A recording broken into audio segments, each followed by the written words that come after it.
Hey guys, and welcome back to Battlefront Updates. Today I wanted to talk about something that I think has gotten a lot of attention in the community, especially outside the Battlefront community with people who only read headlines, which is of course the microtransactions. I did obviously mention this after the earnings call like a while back when they announced that it would be coming back, but I didn't go too much into detail about what do I think is honestly gonna come back and how can they deal with it the best way possible. I think the first thing I want to address is simply that some people, not a lot of them, but some people seem to expect that they can support this game with free content for years without getting any revenue back. And that's simply not how it works. So I think we all have to accept that we do need microtransactions to some degree if we don't want a paid season pass again, of course, which I don't think any of us want. Because there are good ways to actually implement microtransactions, and the launch of this game was not an example of that. And the obvious solution that I think me and a majority of the community has been pushing for is to just have the same type of system like Overwatch and many other games have, where you can still have those loot crates but only with cosmetics, because at that point you remove the whole issue with pay to win, being able to just buy your way to the best stuff and so on. And I think it's something like that that DICE has to adopt. And I mean, we have seen in the files that there is obviously a lot of skins that will be coming eventually, and although the Star Wars universe does limit them quite a bit, considering every single skin needs to be canon, I'm guessing, and so on, it does make it a lot harder than for a game like Overwatch or PUBG, where they can just add whatever they want and no one will care if it's canon or not. So that does put Battlefront at a big disadvantage. However, that being said, there are a lot of cool skins that I think people would be willing to pay for. Imagine things like Darth Vader but his mask kind of half broken, like in the Rebel series when he fights Ahsoka, Luke with Yoda on the back giving him instructions, or Chewie with C-3PO on the back. It's all skins that would be canon. We've seen it in the movies, and I think those are the kind of things that could be like the epic skins, so to say, that you will not see every single person with, but when you see someone with it, you're gonna be like, damn, that's a cool skin. And I think that's the effect they kind of need to reach with the skins. Although the little we've seen so far is pretty cool, just simple clone legions is not gonna be enough. However, that was again from data mine stuff that was not finished, so the reason to why that was in the files first is probably because it was the easiest to implement different paint jobs on the clone legions. But we did also see a lot of aliens, which is obviously gonna be good as well. So overall, that's the path I think they need to take if they actually want to reintroduce microtransactions without making the whole gaming community rage again. And they did yet again mess up their PR, which EA seems to be masters of, because they announced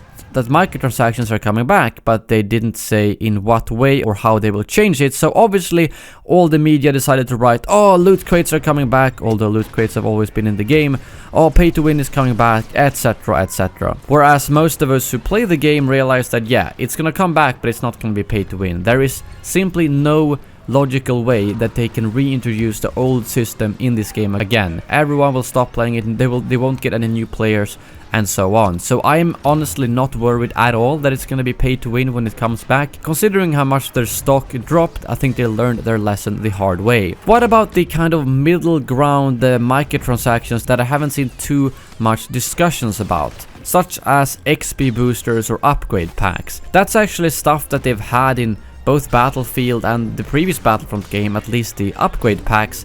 And I think that's the kind of thing that they could eventually add to the game. I personally would not mind if someone pays to get a little bit extra XP, or to kind of unlock the base cards, like, okay, you get these fixed uncommon cards by paying, because that's not pay to win. Like, everyone at that point who has played a significant amount of time are already gonna have a lot better stuff than that. So if new players want to catch up by paying, fine by me. However, the thing is, since it's been a very sensitive game in terms of the microtransactions, I think that even if they added those as soon as they reintroduced the microtransactions, I think they're gonna get a lot of lashback from people outside the Battlefront community, because they're still gonna see it as, oh, you can pay for gameplay items and so on. So that's the kind of thing that I could imagine them adding at some point, but hopefully if they add it, not right away, because they really need to think about how they're gonna reintroduce these and really keep them at cosmetic only, as I think that would please a lot of people. I mean,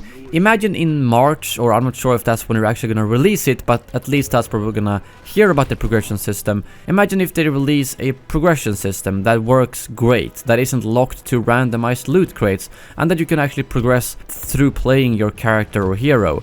And on top of that, they would reintroduce microtransactions, but only through skins, and then also, of course, make people able to get those skins without paying, just that it might take a very long time or you need a lot of luck for it. So as long as you can get them without paying, I think that would be fine.